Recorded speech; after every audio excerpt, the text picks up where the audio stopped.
एक बहुत पुरानी चुड़ैल एक कस्बे के पास बनी टूटी फूटी गुफा में छुप कर रह रही थी। एक हादसे में वो लोगों की मार से अपनी जान बचाकर भाग गई थी, इसलिए वो अब इंसानी लोगों की नजरों में नहीं पड़ना चाहती थी। ठंड हो या गर्मी या बरसात, वो तभी गुफा के बाहर निकलती जब उसे लगता कि इंसानी लोग उस समय अपने घरों में ही होंगे। उसी बीच वो गुफा से निकलकर अपने जरूरी काम कर लिया करती थी और फिर लोगों के बाहर निकलने से पहले वापस अपनी गुफा के अंदर ही छुप जाती। ऐसे ही उसका जीवन चल रहा था, पर जैसे ही ठंड आती उसकी एक मुसीबत बढ़ जाती थी, जो थी नहाने वाली। उसे ठंडे पानी से बहुत डर लगता था। जैसे जैसे ठंड बढ़ती जाती उसका शरीर अकड़ता रहता और ऊपर से ठंडे पानी में नहाकर मानो उसकी बर्फ बन जाती।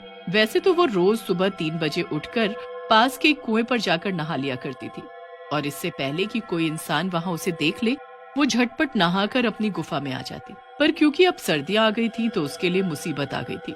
रोज की तरह आज भी 3 बजे सुबह चुड़ैल कुएं पर नहाने जाती है। अरे बाप रे, कितनी ठंड पड़ रही है। मेरा तो मन ही नहीं होता नहाने का। लगता है जैसे कश्मीर शिमला सब यहीं उठकर आ गया हो। भगवान जाने ये इंसानी लोग कैसे रोज नहा लेते हैं, वो भी इतनी ठंड में। ना बाबा ना, मेरे बस की नहीं है रोज रोज नहाना।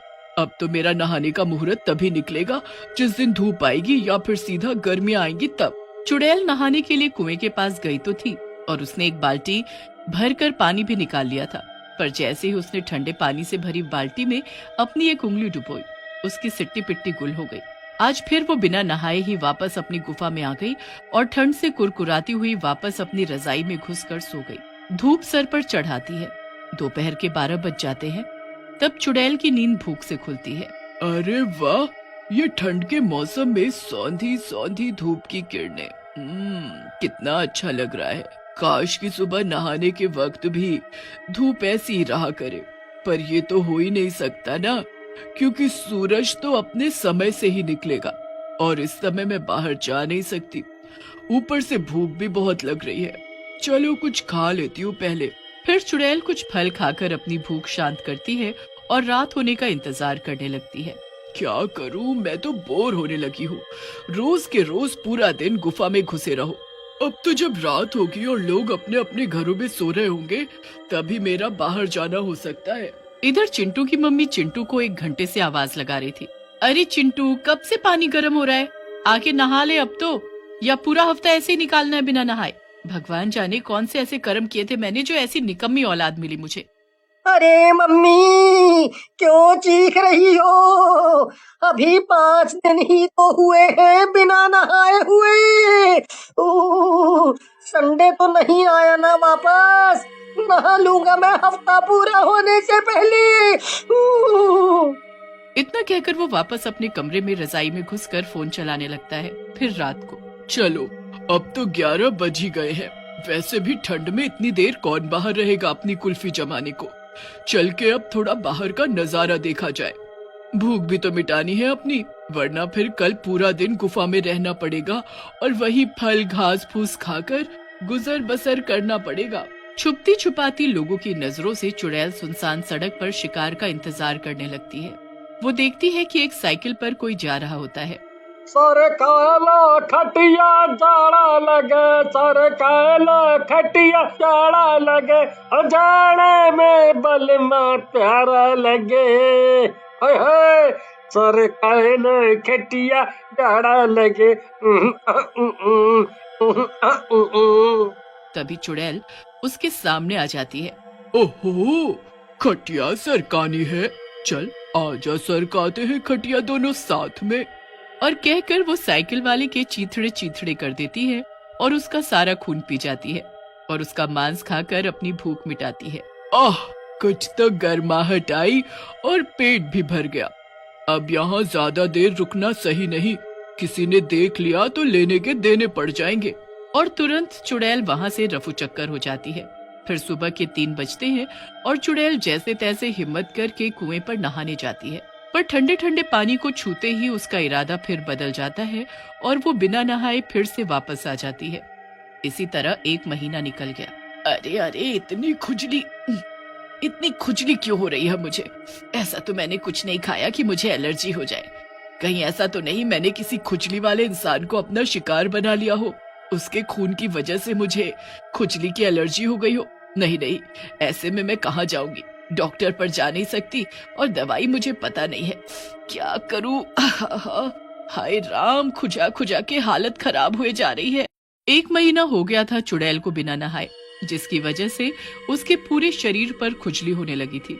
पर चुड़ैल को अंदाजा ही नहीं था कि ना नहाने की वजह से उसके शरीर पर गंदगी से कीटाणु पैदा हो गए थे, जिसकी वजह से उसे इतनी खुजली हो रही थी। इधर कुएं के पास वाले घर में ममता और लाला खाना खा रहे थे कि तभी ममता नाक सिकोड़ते हुए बोलती है, अरे क्या आपको भी ये गंध आ रही है? या मुझे ही आ रही है सिर्फ? गंध? कैसी गंध? मुझे तो नहीं आ रही। हाँ, तुम्हें क्यों आएगी? जो खुद ठंड का बहाना बनाकर हफ्तों न नहाए, उसे तो वैसे भी आदत हो जाती है गंध की। तो तुम्हारी नाक को तो वैसे भी आदत रहती है सर्दी भर इस गंध की। बकवास बंद करो और चुपचाप खाना खाकर सो जाओ। मुझे सुबह ऑफिस भी जाना है। और क्या ये रोज रोज नहाना नहाना लगा कर रखती हो? ये परफ्यूम डीओ हम जैसों के लिए ही कंपनी बनाती है, वरना बताओ इनके कोई क्यों खरीदेगा? बोलो बोलो, हम जैसे लोग ही इनको रोजगार देते हैं। देखा जाए तो जाके दुकान वाले से पूछना कि सर्दी में उसकी दुकान से कितने परफ्यूम और डीओ बिकते हैं। बड़ी आई नहाने का पाठ पढ़ाने वाली। नोक झोंक के बाद दोनों जाकर सो जाते हैं। यहाँ रोज की तरह चुड़ैल अपना शिकार करने सड़क पर जाती है और जो बकरा फंसता उसका खून पीकर फिर कुएं पर नहाने जाती है। पर महीने भर ना नहाने की वजह से जहाँ जहाँ से वो गुजरती हर जगह बुरी बदबू फैली जा रही थी, जिसकी वजह से लोगों की नींद खुलने लगती है। लगता है ये बदबू जरूर चिंटू के कमरे से ही आ रही है। वही है इस घर में मलिच्छी, जिसे नहाने में तारे नजर आते हैं। अभी पूल पार्टी करने को बोल दो तो ठंड नहीं लगेगी। यहाँ बदबू की वजह से ममता भी परेशान होकर उठ जाती है आधी रात को ही और सूंघ सूंघ कर देखने लगती है कि ये भयंकर बदबू कहाँ से आ रही है। अरे ये सड़े चूहे जैसी बदबू कहाँ से आ रही है? फिर वो लाला को सोता देखती है और तो उसे सूंघने लगती है। लगता है लाला जी में से ही बदबू रही होगी। यही तो नहीं नहाते हैं हफ्तों तक, जब कीड़े पड़ेंगे तब समझ आएगा उन्हें। मैं तो इस नरक में नहीं सो सकती। इधर चुड़ैल रोज की तरह कुएं से पानी निकालती है और उसे छूकर देखती है। अरे बाप रे, लगता है जैसे शरीर में करंट दौड़ गया हो। कितना बर्फीला पानी है। अरे नहीं नहीं, मैं नहीं नहा सकती इस बर्फीले पानी से। मैं ऐसे ही सही हूँ। अब तो जब गर्मी आएंगी तभी नहाऊंगी मैं। और वो फिर से बिना नहाए ही वापस आ जाती है। अरे मरी रे मरी, क्या करूँ, कहाँ जाऊँ? इस खुजली से कैसे छुटकारा पाऊँ? न ठीक से सो पाती हूँ, न शिकार खा पाती हूँ। दोनों हाथ तो खुजाने में व्यस्त रहते हैं मेरे। क्या करूँ मैं, क्या करूँ? बेहाल परेशान चुड़ैल गुफा में ही लोटती पोटती रहती है कि तभी उसे कुएं के पास से किसी की आवाज सुनाई देती है। अरे अभी तो सूरज भी नहीं निकला, इतनी सुबह कौन आज कुएं पर आया होगा? इधर कुएं पर ममता पानी भरने आई होती है। कुछ भी हो जाए, आज तो मैं लाला जी को नहला कर ही रहूंगी, नहीं तो अपने मायके चली जाऊंगी। इतनी दुर्गंध में नहीं सहन कर सकती। आज मैं पहले ही पानी गर्म करने वाली रॉड लगा दूंगी और उनके नहाने से पहले ही गर्म पानी वहाँ रख दूंगी। फिर देखती हूँ आज कैसे नहीं नहाते। पानी गर्म करने की रॉड? ये क्या होता है? लगता है इसका पति भी नहीं नहाता है रोज, तभी परेशान हो रही है ये। चल के देखूं तो ये भला किस यंत्र की बात कर रही थी। फिर चुड़ैल चुपके ममता के पीछे जाती है और ममता को पानी की बाल्टी में रॉड लगाते हुए देखती है। 15 मिनट में पानी गर्म हो जाता है और ममता लाला जी को गर्म पानी से नहाने को कहती है। मेहरबानी होगी मुझ पे जो तुम नहा लो आज। पूरे कस्बे में दुर्गंध फैला रखी है, देखो अभी भी कितनी बदबू आ रही है। ममता को पता ही नहीं होता कि वो बदबू चुड़ैल की थी, न कि लाला की। लाला गर्म पानी से नहाकर आता है बिना कोई नखरे किए हुए। तो ये बात है, क्यों ना मैं भी इस रॉड को आजमा के देखूं। अरे पर गुफा में तो बिजली ही नहीं है, पानी गर्म कैसे होगा?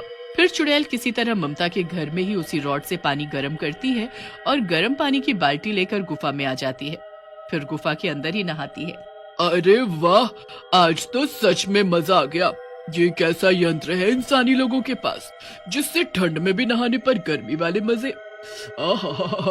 आज महीनों बाद नहाकर कितना सुकून मिल रहा है। तभी चुड़ैल नोटिस करती है कि उसकी खुजली भी बंद हो गई है। लगता है ना नहाने की वजह से ही खुजली हो रही थी मुझे। अब ऐसा कभी नहीं करूंगी। अब चुड़ैल हर 2-4 दिन में चुपके से किसी न किसी इंसानी घर से रॉड से पानी गर्म करके लाती और नहाती। अब वो ठंड में भी नहाने लगी थी।